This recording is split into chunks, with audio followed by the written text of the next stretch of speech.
Hola, buenas, mi nombre es Betsy Smith y hoy junto a mi compañero estaremos hablando de los tipos de aprendizaje en el nivel superior. ¿Qué tal a todos? Mi nombre es Isaac Esquivel y junto a mi compañera entonces vamos a estar hablando sobre los tipos de aprendizaje. Para comenzar con nuestra presentación, queremos responder una pregunta fundamental. ¿Qué entendemos por modelos de aprendizaje? Cuando hablamos de modelos de aprendizaje, nos referimos principalmente ya sea a esquemas o marcos teóricos que explican cómo las personas adquieren, procesan y retienen los conocimientos. Es decir, son guías que nos ayudan a entender cómo aprendemos, por qué aprendemos y qué factores influyen en ese proceso. Exactamente. Estos modelos no son recetas fijas, sino que surgen de investigación en psicología, pedagogía, neurociencia y nos permiten analizar los distintos estilos, ritmos y contextos en los que ocurre el aprendizaje. Algunos modelos se centran en el papel del maestro, otros en el del estudiante, y muchos entregan elementos del entorno, la motivación o incluso la tecnología. Además, los modelos de aprendizaje no solo explican qué sucede en la mente del estudiante, sino que también orientan la forma en que nosotros enseñamos. Por ejemplo, un docente que comprende el modelo de aprendizaje significativo sabrá que debe conectar los nuevos contenidos con lo que el estudiante ya sabe previamente. Por eso es tan importante conocerlos, porque nos permiten diseñar estrategias pedagógicas más efectivas, personalizadas y centradas en las necesidades reales de los aprendices. En resumen, los modelos de aprendizaje son herramientas que nos ayudan a enseñar mejor y a aprender de manera más consciente y profunda.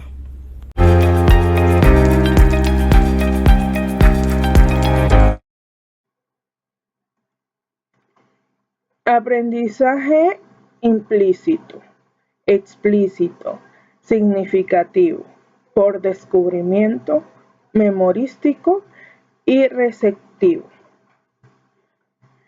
¿Cómo diferenciarlos?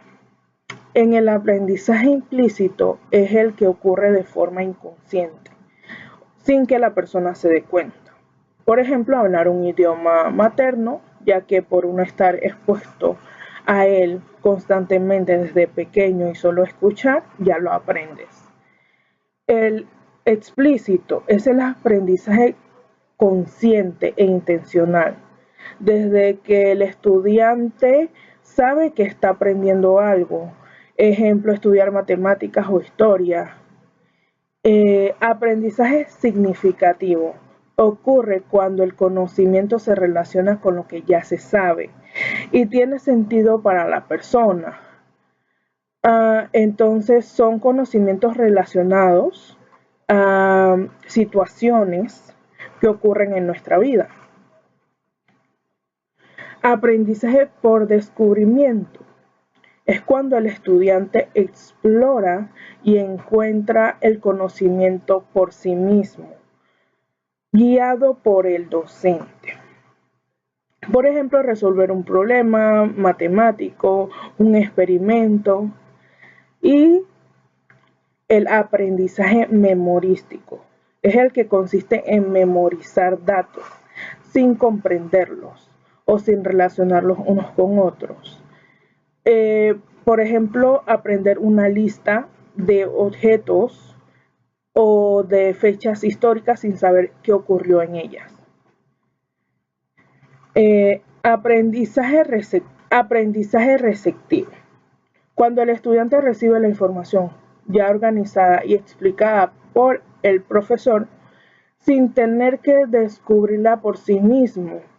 Ejemplo, escuchar una clase donde un profesor explica paso a paso. Ok, ahora vamos a hablar sobre el aprendizaje experiencial. En este caso ocurre cuando el conocimiento se construye a partir de la experiencia directa. La acción o directamente la reflexión sobre esa acción.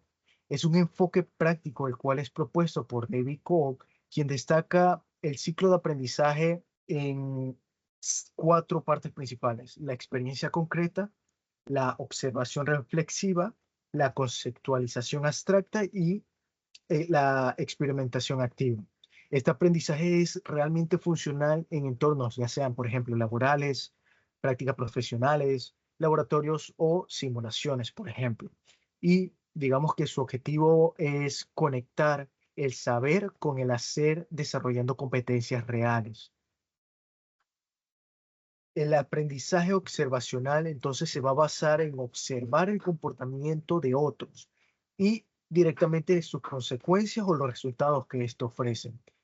Este fue directamente descrito por Albert Bandura, en quien directamente demostró que los individuos pueden aprender sin ejecutar la acción y solamente observándola en este caso.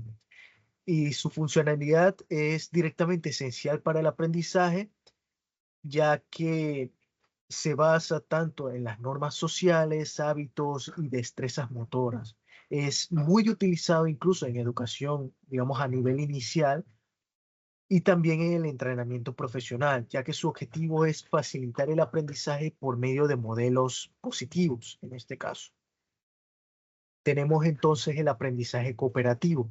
Es una estrategia metodológica en la que los estudiantes entonces van a trabajar en grupos pequeños con roles definidos, persiguiendo así un objetivo común. Cada integrante entonces va a ser responsable tanto de su aprendizaje como el de sus compañeros en este caso. Y esta forma de aprendizaje va a promover lo que es la responsabilidad compartida, la empatía, la comunicación, la resolución de conflictos, y este suele entonces estructurarse con técnicas, ya sea, por ejemplo, rompecabezas, grupos de expertos o directamente aprendizajes por pares, en este caso. Es bastante útil entonces para fomentar la diversidad de pensamiento y el trabajo interdisciplinario en este caso. Tenemos el aprendizaje colaborativo, que aunque se asemeja al aprendizaje cooperativo, el colaborativo es un poco menos estructurado y más flexible, ya que se basa en la construcción conjunta de conocimiento en un entorno un poco más horizontal, en este caso, donde todos los participantes entonces van a aportar, van a cuestionar, negocian y acuerdan. Es común ya sea en entornos virtuales, por ejemplo, y actividades que investiguen algún rubro en especial de manera grupal. Y este entonces va a estimular principalmente lo que es la creatividad y la toma de decisiones compartidas y el pensamiento crítico. Además de fortalecer entonces las diferentes habilidades blandas que como estudiantes son sumamente importantes, ya sea por ejemplo el liderazgo, la escucha activa y el pensamiento divergente. También tenemos el aprendizaje asociativo, que en este caso viene su origen desde la psicología conductista, especialmente en los trabajos de Pavlov y Skinner, el cual entonces se va a basar en la formación de asociaciones entre estímulos y respuestas, a través entonces del condicionamiento clásico o instrumental, el cual está generalmente sujeto a aprender a actuar en función de consecuencias positivas o negativas. Hay que notar que aunque su enfoque es un poco más conductual, sigue siendo útil para formar hábitos, rutinas o, digamos, respuestas automáticas. Nos referimos a esto como ya sea reglas de seguridad y, por ejemplo, hábitos de estudio.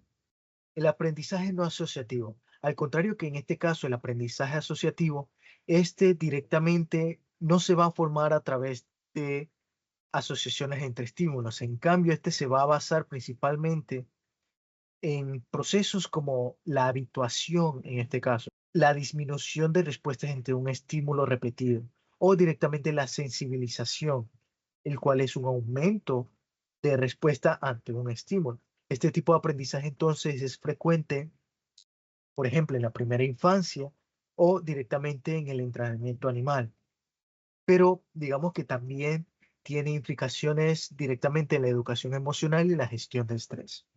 Y por último, el aprendizaje emocional, el cual se va a centrar en el desarrollo de competencias, ya sea como la autoconciencia, el autocontrol, la empatía, la toma de decisiones responsables y las habilidades de relaciones interpersonales, por ejemplo.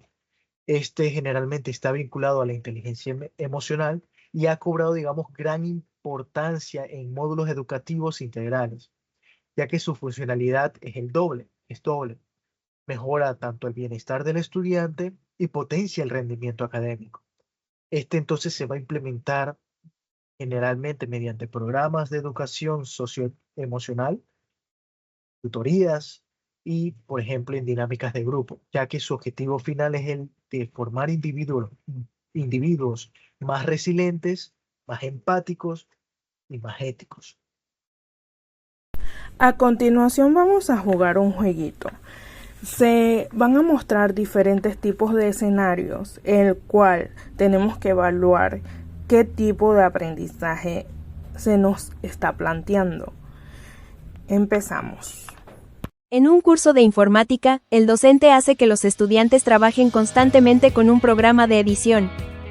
Los alumnos aprenden a usar funciones sin haberlas estudiado formalmente. Ahora, tómate un momento para pensar, ¿qué tipo de aprendizaje crees que es esto?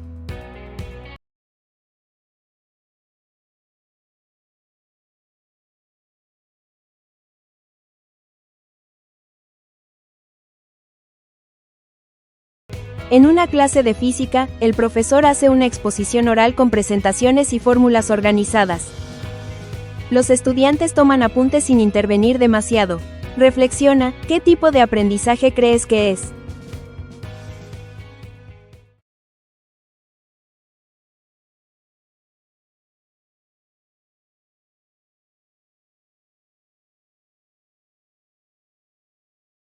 Estudiantes de ingeniería realizan prácticas de campo para enfrentar problemas de infraestructura.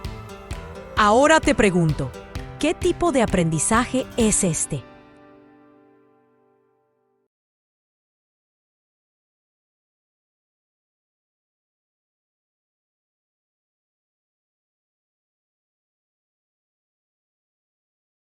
Estudiantes de cocina, arte o carpintería observan cómo el profesor realiza una técnica. Por ejemplo, decorar un pastel con detalles precisos o ensamblar una pieza de madera con técnica adecuada. También se puede aplicar una técnica de pintura por el instructor. Ahora, piensen en este método. ¿Qué tipo de aprendizaje estamos observando?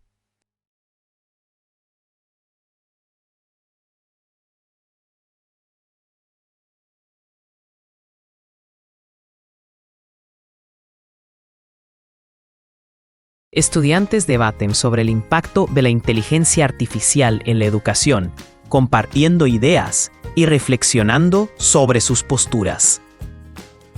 Comparten sus perspectivas y comienzan a integrar diferentes puntos de vista en su discusión. Luego de un enriquecedor diálogo, surge una pregunta importante. ¿Qué tipo de aprendizaje representa esta discusión?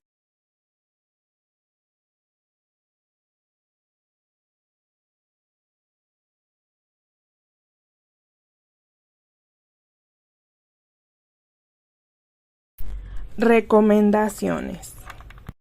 Por mi parte, quiero recomendar que estos modelos de aprendizaje nos sirvan a nosotros como docentes como una guía para poder tener ejemplos, para evaluar las situaciones de los estudiantes, poder combinarlos y utilizarlos de una mejor forma, personalizar un aprendizaje con una estructura clara, integradora, y que el estudiante en sí sea el más beneficiado y pueda absorber todo el conocimiento que se le imparte.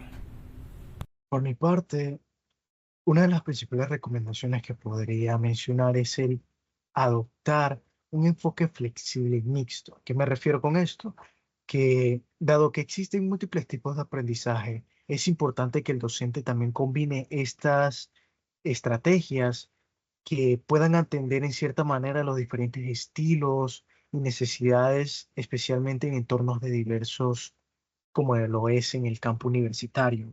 Por ejemplo, el tener o el poder vincular el aprendizaje con la práctica, el poder favorecer las metodologías como el aprendizaje experiencial, el observacional o, por ejemplo, el descubrimiento, permite entonces que los estudiantes desarrollen competencias aplicables a contextos reales, lo cual va a mejorar en cierta manera lo que es el tema de la retención y el compromiso principalmente. El fomentar la colaboración activa, el incorporar ya sea actividades cooperativas, colaborativas, que no solo mejore el aprendizaje, sino que también desarrolle esas habilidades blandas que son sumamente fundamentales como la comunicación, la empatía y el liderazgo. Como conclusión, entiendo que estos tipos de aprendizaje son muy útiles dependiendo de la situación y el contexto dentro del aula, porque si bien no todos los estudiantes son iguales y no se imparten siempre las mismas dinámicas, todo va a depender de cómo el profesor evalúe la situación. Tiene que ver también con qué materia se está impartiendo y escoger la mejor metodología para ella. Entonces, estos aprendizajes son muy beneficiosos porque nos ayudan a identificar y a proponer cosas para ayudarnos a que el estudiante esté atento a la clase y pueda desarrollarse de una manera u otra.